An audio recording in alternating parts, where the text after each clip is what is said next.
நாம் ஜெபிக்க ஜெபிக்க இந்த மாதிரி துதிக்க துதிக்க போராட்டங்கள் அதிகமாகிறது மாதிரி நமக்கு தெரியும்.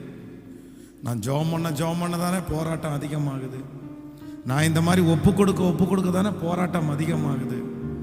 ஒன்று நினைத்து கொள்ளுங்கள், அதான் பிசாசு, நம்முடைய வாழ்க்கையை கிரியை செய்கிற பிசாசு நீங்கள் இந்த பிசாசு பிடிச்சவங்களுக்காக ஜெபம் பண்ணும்போது பார்த்தீங்க அப்படின்னா, அது போகிறதற்கு டைம் ஆயிடுச்சு அப்படின்னா ரொம்ப அலக்களிக்கும் பாருங்க. ரொம்ப அலக்களிக்குது அப்படின்னு சொன்னாலே நம்ம நினச்சிக்க வேண்டியதான், ஓகே அது போக வேண்டிய நேரம் வந்துருச்சு. அதனால் நான் நம்புகிறேன் என்ன அப்படின்னா, நமக்கு ஜெபிக்க ஜெபிக்க போராட்டம் அதிகமாகுதா, ஜெபம் பண்ணதுக்கு அப்புறம் தான் பிரச்சனைகள் அதிகமாகுதா, அப்போது நம்ம இதுவரைக்கும் ஜெபிக்க விடாமல் தடுத்திருந்த அந்த சத்துருவினால இருக்க முடியல. அவன் அவனுடைய சக்தியை விட்டு, அவனுடைய அந்த சோதனைகளை விட்டு போகிறதுக்கு நேரம் ஆயிடுச்சு. நம்ம அந்த நேரத்தில் சோர்ந்து போகக்கூடாது. இன்னும் கொஞ்சம் அதிகமாய் துதிக்கும் போது நான் நம்புகிறேன் அந்த சத்துருடைய கிரியைகள் முழுவதும் அழிக்கப்படும். ஆமேன் சொல்லுங்கள். இந்த 21 நாட்களும் நம்முடைய வாழ்க்கையிலே தேவையான ஜெப குறிப்புகளுக்காக நம்ம ஜெபம் பண்ணிட்டு இருக்கிறோம். நம்ம உயர்த்தப்படுவதற்கு, நம்ம ஆசீர்வதிக்கப்படுவதற்கு இந்த ஜெப குறிப்புகள் எல்லாம் மிகவும் முக்கியமான ஜெப குறிப்புகள். வெறும் இந்த 21 நாளோட நம்ம அதை நிறுத்தாம அதை எழுதி வச்சு அடிக்கடி உங்களுடைய ஜெபங்களில் இந்த ஜெபங்களுக்காகலாம் நீங்கள் ஜெபம் பண்ணிகிட்டே இருக்கணும். கர்த்தருக்கு சித்தமானால் அந்த கடைசி நாள் ஒரு பேப்பரில் அப்படியே பிரிண்ட் பண்ணி அதை நீங்கள் பத்திரமா வச்சு அதற்காக ஜெபிக்கும் போது ஆண்டவர் நம்மை தேறினவர்களாய் கர்த்தர் நிறுத்துவார். ஆமேன் சொல்லுங்க. ஆண்டவரோட வாழ்கிற வாழ்க்கை, ஆண்டவருடைய ஞானத்தோடு வாழ்கிற வாழ்க்கை மிக்க வெற்றியானது. பரிசுத்தவான்கள் எல்லாரும் அவங்க பெருசாக சம்பாதிக்கல, அவங்க பெருசாக சொத்துக்களை சேர்க்கலை, அவங்க எதுவுமே பெரிய பொருட்களெல்லாம் வாங்கலை. ஆனால் அவ்வளவு சோதனைகளிலையும் சந்தோஷமாய், அதான் அப்போஸ்தலனாகிய பவுல் சொல்றாரு, நல்ல போராட்டத்தை போராடினேன், ஓட்டத்தை முடித்தேன், விசுவாசத்தை காத்துக்கொண்டேன், இது முதல் எனக்காக நீதியின் கிரீடம் வைக்கப்பட்டிருக்கிறது. அப்போ அவங்க அந்த ஓட்டத்தை எப்படி முடிச்சாங்களாமா? வெற்றியாய் முடித்தார்கள். அதே மாதிரி இந்த உலக வாழ்க்கையிலே ஆண்டவர் கொடுத்திருக்கிற இந்த நேரங்களை, நாட்களை நம்ம எப்படி முடிக்க போறோம்னா வெற்றியாய் முடிக்க போகிறோம். ஆமேன் சொல்லுங்கள். இன்றைக்கு கர்த்தர் சமூகத்திலே இந்த 7வது நாள் ஒரு ஜெப குறிப்புக்காக நான் ஜெபிக்கணும். ஆண்டவரே, எந்த ஜெப குறிப்பை நாங்கள் ஜெபிக்க வேண்டும் என்று நான் யோசிக்கும் போது, நான் ஜெபிக்கும் போது ஆண்டவர் என்னுடைய இருதயத்திலே கர்த்தர் ஒரு வார்த்தையை கர்த்தர் வைத்தார். அந்த வார்த்தையை நம்ம வாசிக்க போகிறோம். 1 நாளாகமம் 21வது அதிகாரத்தை எடுத்துக்கொள்ளுங்கள். 1 நாளாகமம் 21ஆம் அதிகாரத்திலே 15வது வசனத்தை நம்ம வாசிக்க போகிறோம். 1 நாளாகமம் 21வது அதிகாரத்திலே 21ஆம் அதிகாரம்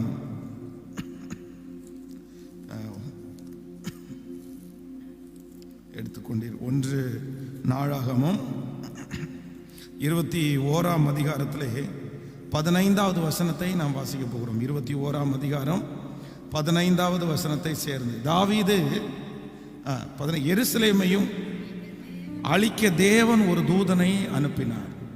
ஆனாலும் அவன் அழிக்கையில் கர்த்தர் பார்த்து அந்த தீங்கிற்காக மனஸ்தாபப்பட்டு சங்கரிக்கிற தூதனை நோக்கி, போதும், இப்போது உன் கையை நிறுத்து என்றார். கர்த்தருடைய தூதன் எபூசினாகிய ஒர்னானின் களத்தண்டையிலே நின்றான். நீங்கள் 13வது வசனத்திலிருந்து வாசிக்கலாம். அப்பொழுது தாவீது காத்தை நோக்கி, கொடிய இடுக்கண்ணில் அகப்பட்டிருக்கிறேன், இப்பொழுது நான் கர்த்தருடைய கையிலே விழுவேனாக, அவருடைய இரக்கங்கள் மகா பெரியது, மனுஷர் கையிலே விழாதிருப்பேனாக என்றார். மனுஷர் கையிலே விழாதிருப்பேனாக என்றான். மனுஷர் கையிலே விழாதிருப்பேனாக என்றான். ஆண்டவருடைய பிள்ளைகளே, இன்றைக்கு நம்ம எல்லாருமே ஜெபிக்கக்கூடிய ஒரு பெரிய ஜெப குறிப்பு என்ன அப்படின்னா, ஆண்டவரே, நான் உயிரோடு இருக்கும் நாளெல்லாம் எந்த மனுஷனுடைய கையிலையும் நான் மாட்டவே கூடாது, மனுஷனுடைய கையில விழக்கூடாது, மனுஷனுடைய கையில நம்ம சிக்கிடக்கூடாது. இந்த உலகத்திலே ரொம்ப கொடுமையானவர்கள் யார் அப்படின்னா, நான் சொல்றேன், மனிதர்கள் தான் ரொம்ப நிறைய பேர் கொடுமையானவர்கள். நீங்கள் நியாயாதிபதிகளின் புஸ்தகத்திலே சிம்சோனை குறித்து வாசிக்கும் போது வேதம் சொல்லுகிறது, என்னதான் இருந்தாலுமே அவன் ஒரு நாட்டில் அவ்வளோ பெரிய மனிதன். அவன் பலசாலி, அவன் பெரிய பெரிய யுத்தங்களை எல்லாம் செய்தவர். அவர் அந்த சிம்சோனை குறித்து எதிர் நாட்டு ராஜாக்கள் நிறைய கேள்விப்பட்டிருக்கிறாங்க. அவன் ஒரு பெரிய ஹீரோன்னு வச்சுக்கோங்களேன். எதிர்நாட்டவர்களுக்கும் அவன் பெரிய ஹீரோ தான், தன்னுடைய நாட்டில் இருக்கிறவங்களுக்கும் ஹீரோ தான். ஆனால் ஃபர்ஸ்ட் அவனை பிடிக்கிறாங்க. பிடிச்ச உடனே அவனுடைய பலன் அவனை விட்டு போனதை கண்ட உடனே எடுத்த உடனே என்ன பண்றாங்க அப்படின்னா, 2 கண்ணையும் பிடுங்கிடுறாங்க மனுஷங்க. சரி, நமக்கா இருந்தா கூட என்ன பண்ணும் அப்படின்னா, ஒரு இரக்கம் வரும் பாருங்களேன். சரி பரவாயில்ல, அவன் செஞ்ச தவறுக்காக இல்லைன்னா நமக்கு விரோதமாக எழும்பினதற்காக நம்ம வேணா அவனுடைய கண்ணை பிடுங்கிட்டோம், அதோட விட்டுறலாம். இனி கண் இல்லாமல் அவன் என்ன பண்ண போறான்? கண் இல்லாமல் எதையும் செய்ய முடியாது, இனி சாகிற வரைக்கும் நமக்கு அடிபணிஞ்சு தான் வாழணும் அப்படின்னு அந்த ஜனங்கள் அவனுடைய மரியாதைக்காவது, இதற்கு முன்பாக அவனுடைய வெற்றியை பார்த்தாவது ஒரு இரக்கம் காமிச்சு விட்டுருக்கலாம் அப்படின்றது என்னுடைய ஒப்பீனியன். ஆனால் அந்த ஜனங்கள் அப்படி விடல. வேதம் சொல்லுது, அவனை என்ன பண்ணாங்க அப்படின்னா மாவரைக்க வச்சுட்டாங்க. அதுலயும் அவங்களுக்கு திருப்தி ஆகலை, இன்னும் அவனை கொடுமைப்படுத்தணும்னு நினைச்சு சகல ஜனங்களையும் கொண்டு நிப்பாட்டி அவனை என்ன பண்ணாங்களாமா, வேடிக்கை காமிச்சாங்களாம். அப்படின்னா கண்ணு இல்லாதவனுக்கு முன்னாடி அந்த இதெல்லாம் காமிச்சு அவங்கள போய் தொட்டு, எங்க கண்டுபிடி, உன்னை இடிக்கிறவன் யாரு கண்டுபிடி, உன்னை குத்துறவன் யாரு கண்டுபிடி. அப்போ அவன் ஒரு கழுதையினுடைய தாடை எலும்புல 1000 பேரை கொன்ன பலசாலின்றது எவ்வளோ ஜெய்சாண்டிக்கான உருவம். அத பட்டணத்தினுடைய நிலைக்கால் வாசல நல்ல கை கால் நீளம் இல்லாத ஒரு மனுஷனால பிடிக்கவே முடியாது. அப்ப நான் என்ன நம்புறேன் அப்படின்னா, அவன் நம்முடைய சாதாரணமான மனுஷங்களை விட ஒரு படி ஒரு பெரிய உருவம், ராட்சதன மாதிரி அவன் இருந்திருக்கிறான். அதனாலதான் அந்த நிலைக்கால கையிலேயே அசைச்சு புடுங்கி தோள் மேல வச்சு நடந்தான். தோள் மேல வச்சு நடந்தான் அப்படின்னு சொன்னா அது எவ்வளவு வெயிட்டு, எத்தனை பெரிய விஷயம். அப்போ அவ்வளோ ஜெய்சாண்டிக்கா இதுக்கு எல்லாருக்கும் முன்னாடி நின்ன மனுஷன் இப்போ எல்லாருக்கும் முன்னாடி என்ன ஆகுறான் அப்படின்னு சொன்னா, வேடிக்கை காமிக்கிற, அப்படியே விளையாட்டு காமிக்கிறாங்க.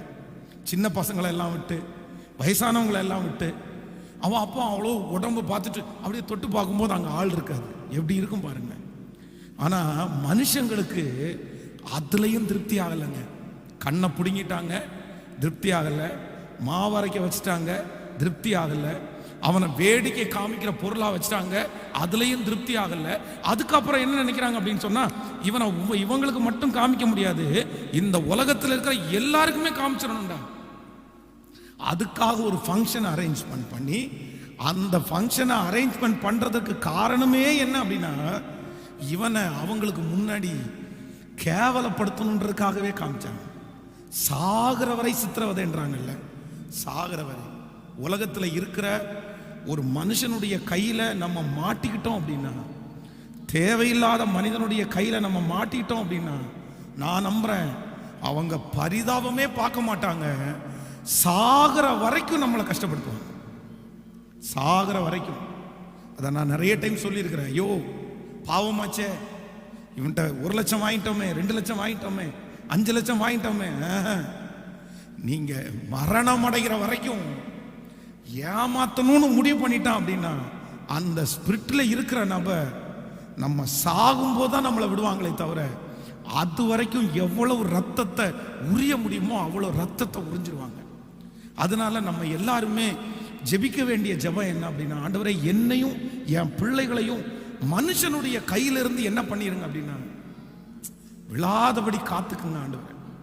நான் அடிக்கடி சொல்லுவேன், பிசாசுனுடைய கையில விழுந்தவனை கூட பொழைக்க வச்சிடலாம். ஆனா மனுஷனுடைய கையில சிக்கிறவனை அவ்வளோ ஈஸியா பொழைக்க வைக்கிறது சுலபமே இல்லை. பிசாசு துரத்துனா போயிடும், பிசாசு ஜோம் பண்ணா போயிடும். ஆனா மனுஷனுடைய அந்த ஒரு ஐக்கியத்தில், அதான சொல்லல சோல்டை, ஆத்தும பிணைப்பு, அதற்குள்ள சிக்கிட்டாங்க அப்படின்னா அவங்க செய்யறது தப்புன்னு நம்மளால சொல்ல முடியாது, தப்பு இல்லைன்னு சொல்ல முடியாது. அந்த மாதிரி இருக்கும் பாருங்க. தப்புன்னு சொன்னா நம்ம மாட்டிக்குவோம். அப்ப நீங்க தப்பா நினைக்கிறீங்களா? நாங்க என்ன தப்பா பண்ணோம்? நீங்க என்ன நினைக்கிறீங்க? அப்ப எங்களை சந்தேகப்படுறீங்களா? இல்ல, சந்தேகப்படலைன்னாலும் அது ஒரு சரியான உறவும் இல்லை.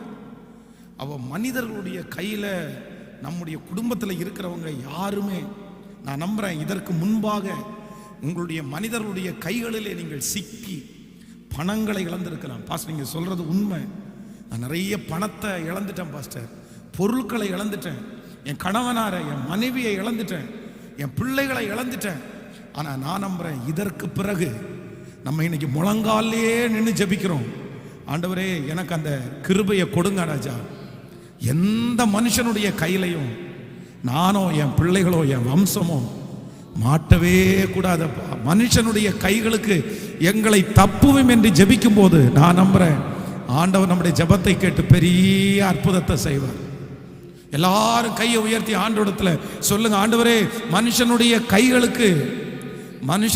கைகளுக்கு எங்களை தப்புவியும். சொல்லுங்க சொல்லுங்க, இருதயத்தின் ஆழத்திலிருந்து சொல்லுங்க, ஆண்டவரே, மனிதனுடைய கைகளுக்கு எங்களை தப்புவிக்கிற நல்ல தெய்வம் அவர். தப்புவிக்க வல்லவர் அப்பா. நாங்கள் உண்மைதான் நம்புகிறோம்.